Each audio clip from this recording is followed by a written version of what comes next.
Saudara, Markas Pusat Polisi Militer TNI Angkatan Darat hari ini menggelar konferensi pers perkembangan kasus penyerangan Polsek Ciracas. 65 anggota TNI dari berbagai kesatuan ditetapkan sebagai tersangka dalam kasus ini.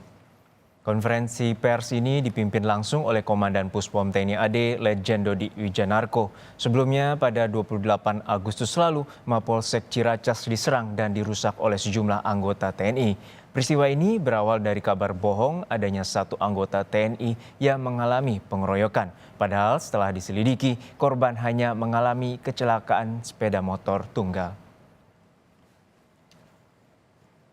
Apa saja keterangan yang disampaikan dalam konferensi pers kasus penyerangan Mapolsek Ciracas, Jakarta Timur? Kita tanyakan langsung kepada jurnalis Kompas TV, Elgin Fridianto. Elgin, sejauh ini apa saja hasil dari penyelidikan dan konferensi pers yang telah dilakukan oleh Puspom TNI AD?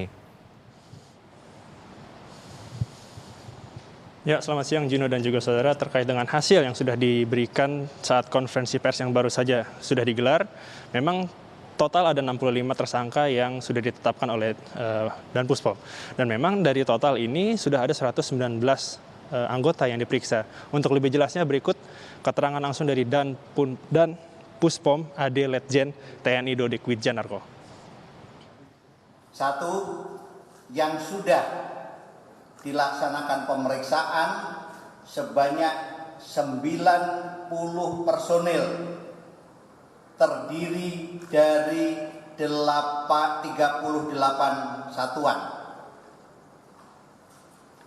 Dua, yang sudah dinaikkan statusnya sebagai tersangka dan ditahan sebanyak 57 personil terdiri dari 25 satuan.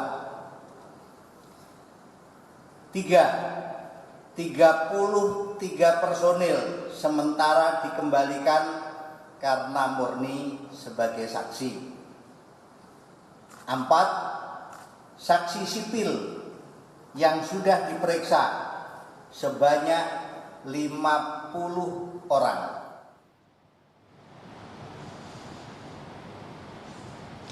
Ya, jadi untuk lebih lengkapnya memang ini ada 119 anggota TNI yang diperiksa yang terdiri dari tadi sudah dijelaskan ada 90 dari TNI AD dengan total 57 yang sudah ditetapkan sebagai tersangka dan juga sudah ditahan dan 33 ini sudah dikembalikan dan sebagai saksi.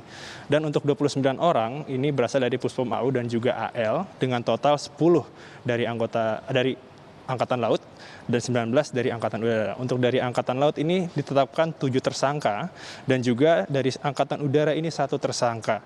Sementara untuk 50 saksi ini sudah diperiksa dan sebagai catatan lagi ada 3 saksi yang dimana juga mengalami penganiayaan yang hingga saat ini 2 diantaranya masih dilakukan perawatan di RSPAD Gatot Subroto dan 1 orang saksi sudah dinyatakan sembuh dan sehat dan juga sudah dimintai keterangan.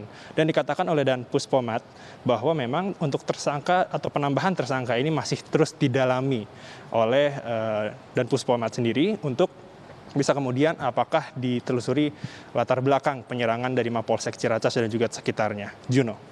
Elgin, untuk saat ini apakah sudah ada keterangan resmi juga dari Puspom AD terkait dengan proses ganti rugi terhadap para korban? Kan kita juga mengetahui bahwa pada saat penyerangan tersebut sejumlah pedagang ataupun warga di sekitar mengalami perusakan dari barang-barang yang berada di dekat lokasi Mapolsek Ciracas, Jakarta Timur.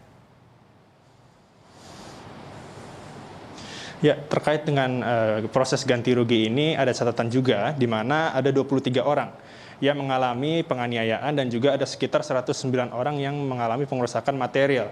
Dan di mana 13 diantaranya ini juga mengalami penganiayaan serta pengerusakan material.